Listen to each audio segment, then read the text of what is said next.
I want to begin this video with a question. Why should your brain bother to remember something that isn't important to you personally?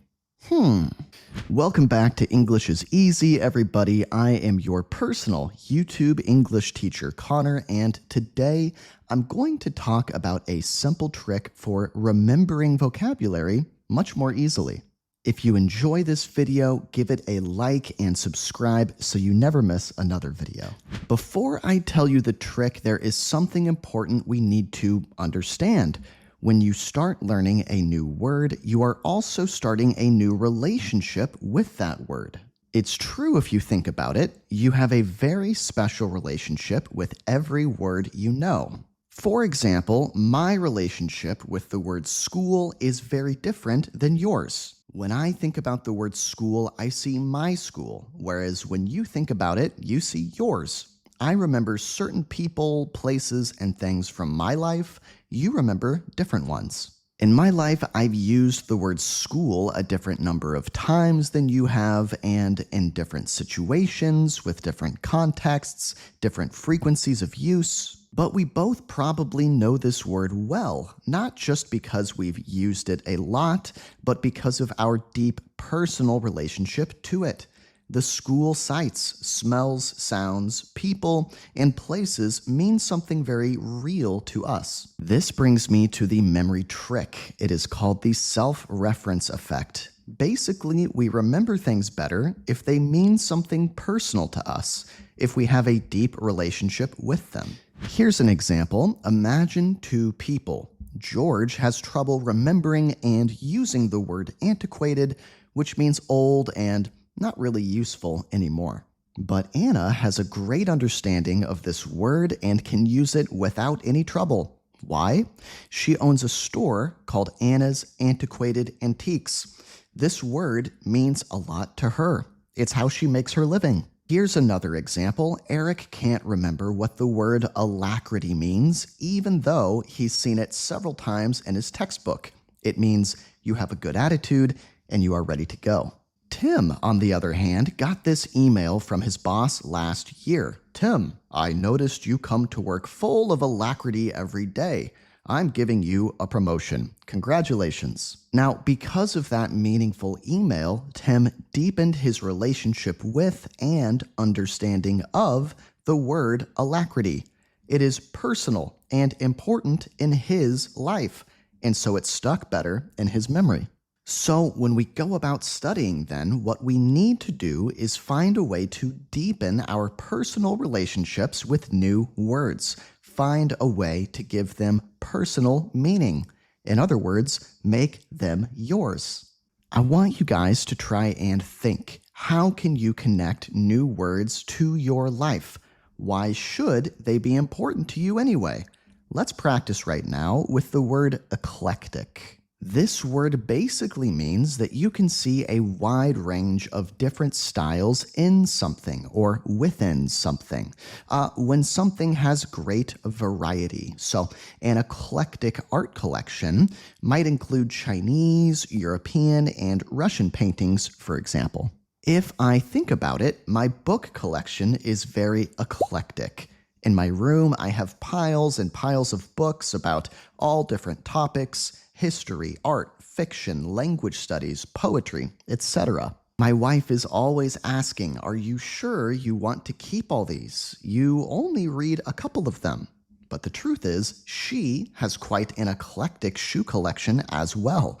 She has sneakers, boots, high heels, flip-flops, even ballet shoes. I could say to her, if you get to keep your eclectic shoe collection, I should get to keep my eclectic book collection. I mean, that's only fair, right? Thinking about eclectic this way has just made it a lot more meaningful to me. How? Well, instead of reading some random textbook example such as John had eclectic taste in movies, I now associate the word with number 1, my books, 2, my wife, 3, my wife's shoes, and 4, our conversation about the books and shoes. These are real things from my life that matter to me. Now, that was just a basic example, but I think you guys get the point. After all, once again, why should your brain bother to remember something that has no meaning or relevance in your life? As language learners, it's our job to give words personalized meaning. In other words, to think about how they fit into our lives, how they could serve us, and start growing those relationships. You can do this easily in your studies. When learning new vocabulary, take a few moments to put the words into context that relates to you personally, not just some random example sentence. I'll show you guys how I would do this in my studies using the word juxtaposition. Juxtaposition. This means two opposite things looked at side by side. Here's a juxtaposition from my life. When I lived in Shanghai, China, I would climb the stairs up to the 30th floor of my building, all the way to the rooftop. From there, you could see where the old city buildings met the new, where the aging world met the modern world. It was a breathtaking sight that really showed how much China had changed in a short period of time. At sunset, I would stand on that rooftop and look out over the city. I would admire this beautiful juxtaposition, the old and new areas next to each other, and I have fond memories of those breathtaking sights. So this example of juxtaposition is probably much more meaningful to me than anything I might see in a textbook. I'll now associate this word with my old apartment, with China, and my fond memories there. Okay, so to take another advanced word, how about ubiquitous? Ubiquitous. This means something can be seen all over the place. Something is really widespread. An example sentence using ubiquitous declares, these days, smartphones are ubiquitous. People old and young use them all across the world. Now, maybe I could remember this random example sentence, but still, I tried to relate this word, ubiquitous, to my life. And here's what comes to mind. Last year, when teaching an English class full of 8-year-olds, I realized that every single one of them had their own smartphone. I remember being very surprised by this. When I asked my students how long they'd had their phones, many told me they'd been using them since they were 4 or 5 years old. They told me more about their habits too, like staying up all night playing games and posting on social media. Remembering this, I now think to myself, maybe smartphones are a little too ubiquitous, especially when it comes to kids.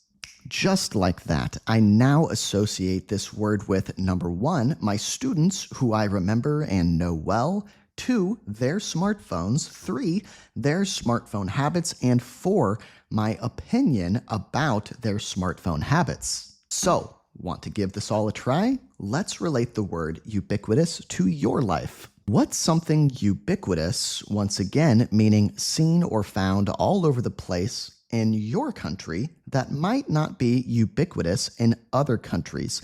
In other words, something in your country you can see everywhere that maybe people in other countries can't see everywhere.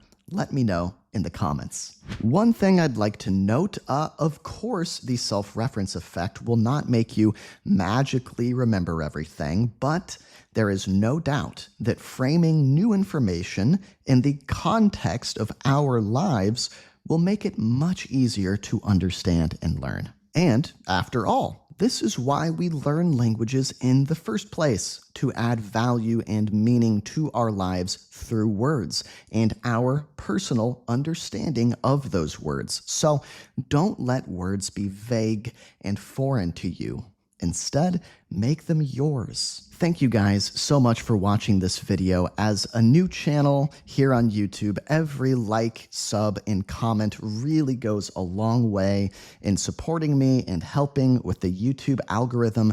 But I'd like to give an extra shout out to my channel members. These guys go the extra mile to support me and the work that I do here on YouTube. So if you're in this list, I love you. I appreciate you. You can become a member by clicking the join button right here on my channel or by going to patreon.com/EnglishWithConnor. Members get lots of benefits like PDFs for my lessons, bonus videos, voting rights, and more. So cheers, guys, and I will see you next time.